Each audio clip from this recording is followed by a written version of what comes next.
stickwarlegacy is a disaster when it comes to balance. Some skins are so overpowered they win you the game in 2 minutes, while others are so utterly useless they shouldn't even exist in the first place. Since the balance team sleeps for 24 hours, the game has lost all of its tiny remaining balance. The spell system is busted, and so are the skins. Honestly. Bro, the balance team need to get shot in the head, I'm not gonna lie. Alright, jokes aside, a quick reminder that the game itself says nothing about the skins. So I have tested them against the toughest missions, to rank each one based on their performance. We will go over their special abilities, how much they are going to drain you, and which ones are worth the money. Let's begin. We start at the rock bottom with the F rank. This is where your gems go to die. And our first set is the Salvage skin, the most buggy skin in the history of the game. It does have a very confusing ability. Basically, you gain these scraps that are worth 20 gold whenever a friendly unit dies, or when you kill an enemy with user control. But the catch is that it also confuses the game. These scraps are very buggy. They can hover over a friendly unit, which makes them impossible to pick up. But the worst part is not even this. The cherry on top is that it also guts your unit's health for a discount on the training cost. In other words, it does what the leaf skin does, but significantly worse. At a price of 2,000 gems, it's by far the worst skin in the game. Stepping out of the trash heap, we reach the D rank. They are not as bad as the previous skin, but they still are worse than your average skin. First up is the Savage skin. For 1,000 gems, it gives you stun reduction, bonus damage against zombies, with an attack speed boost on a unit which is controlled by the player. On the surface, it looks like a great choice for endless deads, right? Absolutely wrong. It's awful because it cannot outshine the other skins in the very mode it was designed for. When you have better options, the Savage skin becomes the trash that can't be recycled.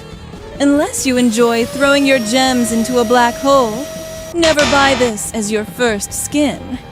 You can get it later on through chests anyway. Another skin in the D rank is the Leaf skin.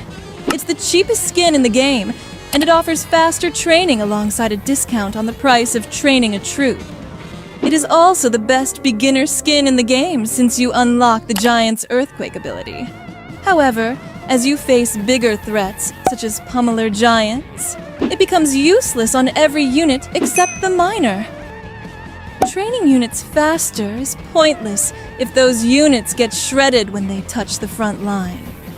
It gets completely buried by better options, which ultimately leaves it as a relic of the stars.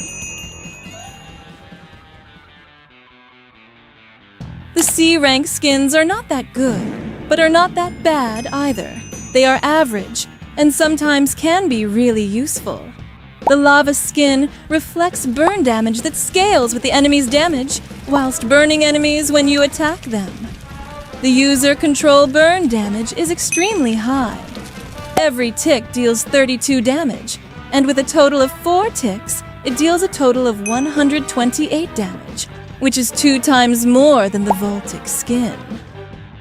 A simple Giant's Earthquake can melt the backline with ease. With that being said, the amount of reflected damage is very small, so small in fact that it does not kill the backline. At most, it can bring them to half HP, and for this reason, it is placed rightfully in the C rank. But for the players who use giants in almost every stage, it's a solid B rank skin. In complete contrast to the lava skin, the next skin is the ice skin. The main core of this skin is made for slowing and freezing enemies to give you time to deal damage. Similar to the lava skin, they both are exceptionally good on a single troop, but are far less effective on anyone else. The lava is good on giants, and the ice is good on archidons.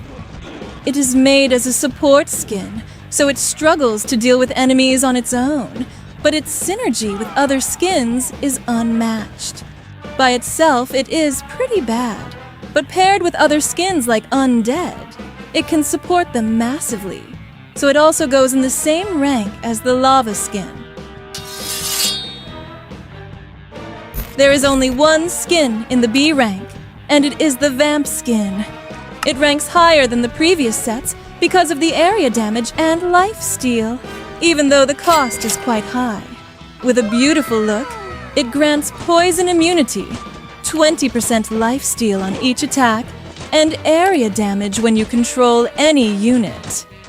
It works exceptionally well with frontline units, such as swordwrath or speartons, but is not effective on other units, such as magical or giants.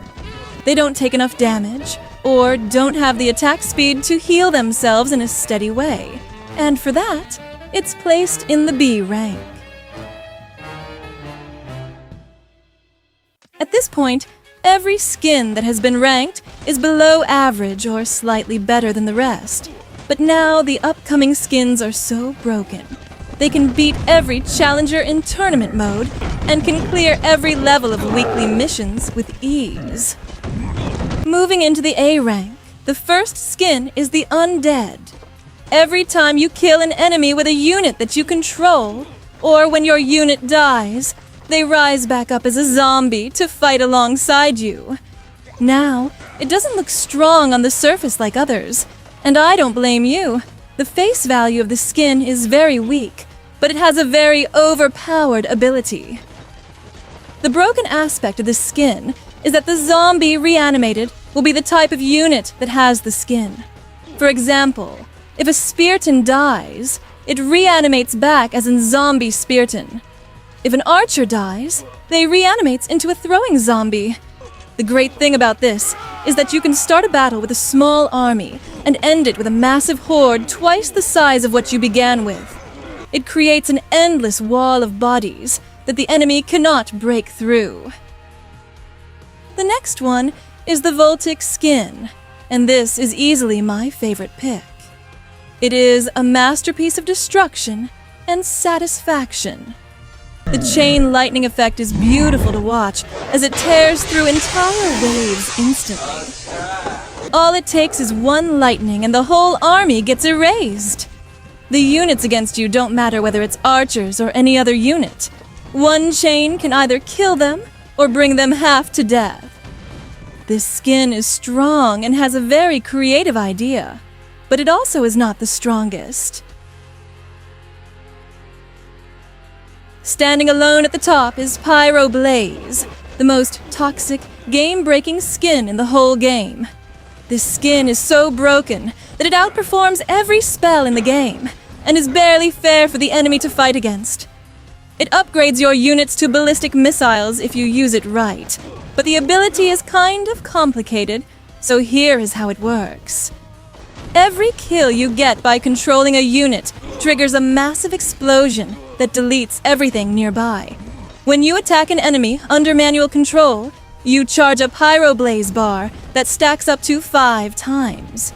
If you die and catch a stacked enemy in the blast, that final detonation shreds a percentage of their total health.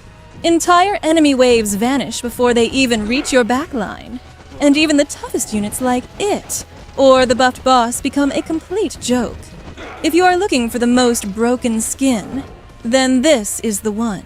It is the only skin in the game that offers shock with an applause afterwards.